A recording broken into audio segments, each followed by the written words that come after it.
Olá, boa noite. Está começando mais uma edição do Jornal Toda Hora e eu te convido a acompanhar comigo as notícias desta madrugada. Começo falando da Corte de Apelação da Itália, que adiou mais uma vez o julgamento sobre o pedido de extradição da ex-deputada Carla Zambelli para o Brasil, onde foi condenada por prisão pelo STF.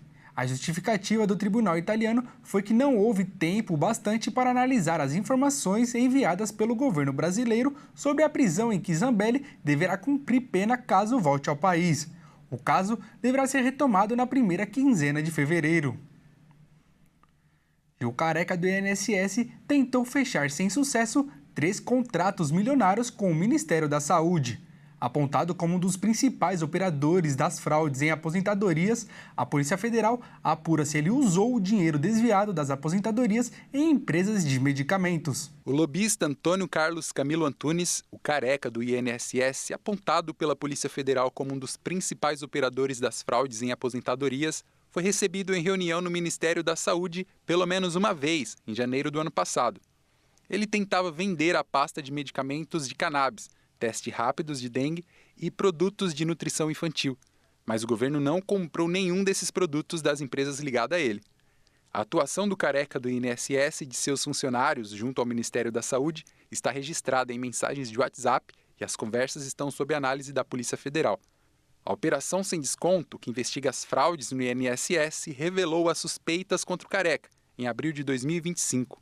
Na decisão que autorizou a fase mais recente da operação, em dezembro, o ministro do Supremo Tribunal Federal e relator do caso, André Mendonça, afirmou que o Ministério da Saúde era a nova possível área de atuação da organização criminosa. Ele mandou a Agência Nacional de Vigilância Sanitária apurar administrativamente eventuais irregularidades praticadas por servidores públicos. Uma das suspeitas é que o careca tem usado dinheiro desviado das aposentadorias para pagar propina e estruturar empresas de sua propriedade que miravam em contratos milionários na área da saúde. O presidente do Supremo Tribunal Federal, o ministro Edson Fachin, precisou interromper suas férias para tentar amenizar os danos causados à imagem da corte, a partir das investigações sobre fraudes do banco de Daniel Vorcaro. Além disso, o ministro quer estabelecer um código de ética entre os magistrados. O presidente do Supremo Tribunal Federal, o ministro Edson Fachin, interrompeu as férias para tentar apagar o incêndio causado na imagem da corte, a partir da investigação sobre a fraude do Banco Masters. Fachin tem sido incisivo nas conversas com os ministros do tribunal, mas evita bater de frente com os colegas. Para evitar mal-estar, o presidente evitou comentar a atuação do ministro Dias Toffoli na condução do caso, porém pediu atenção para a necessidade de aprovação de um código de conduta para o Supremo neste momento.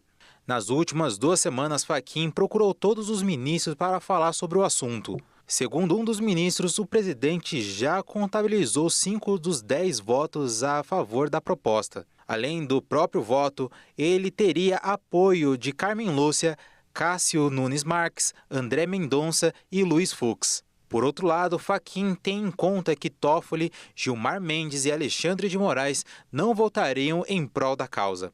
Nos bastidores, as posições de Flávio Dino e Cristiano Zanin ainda seriam desconhecidas. Por isso, Fachin prioriza a conversa com os dois. A ideia de Fachin é primeiro elaborar um texto e depois submetê-lo à votação.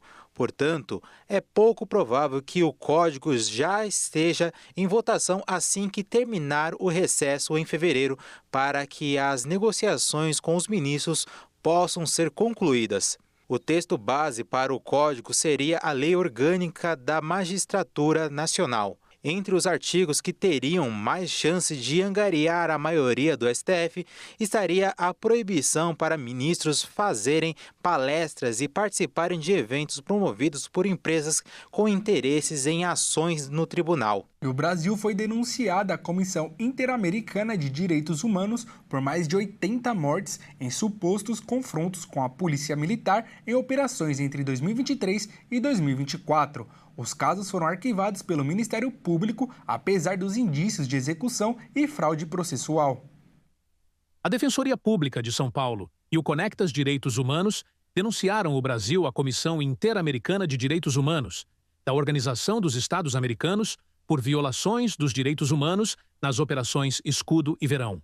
As operações aconteceram na Baixada Santista, no litoral de São Paulo, entre julho de 2023 e maio de 2024, e resultaram na morte de 84 pessoas em supostos confrontos com policiais militares.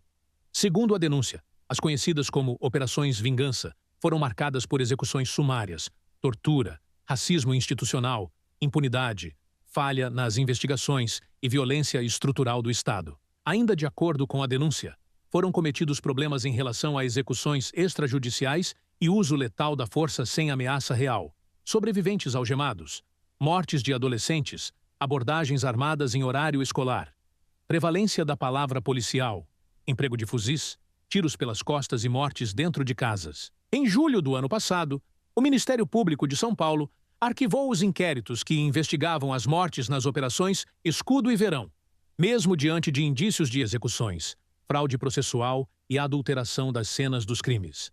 A Defensoria de Direitos Humanos diz que a denúncia pretende chamar a atenção para a persistência de um padrão de alta letalidade policial no estado de São Paulo. Os famosos orelhões começaram a ser retirados das ruas de todo o Brasil. O processo deve durar até 2028, quando os últimos aparelhos serão removidos. Este mês marca o fim da era dos telefones públicos espalhados no Brasil, principalmente no estado de São Paulo.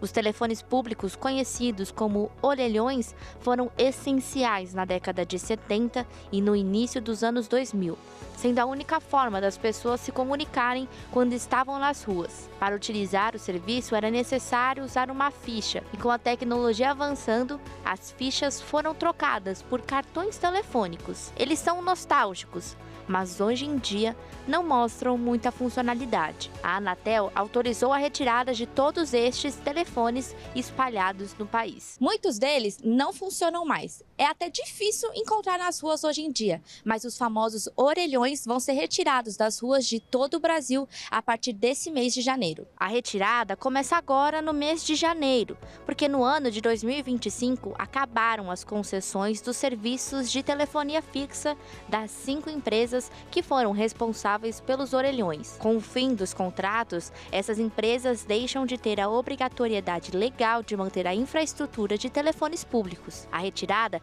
não será imediata em todos os locais. Cidades onde não há rede de celular disponível, os orelhões ainda devem ser permitidos, mas só até 2028. Os recursos que as empresas utilizavam para manter eles agora serão redirecionados para investimentos em redes de banda larga e telefonia móvel. Há 38 mil aparelhos espalhados por todo o país, com 33 mil deles em funcionamento e 4 mil em manutenção. A retirada deles já estava acontecendo gradualmente, pela falta de uso, mas este ano a retirada será em massa.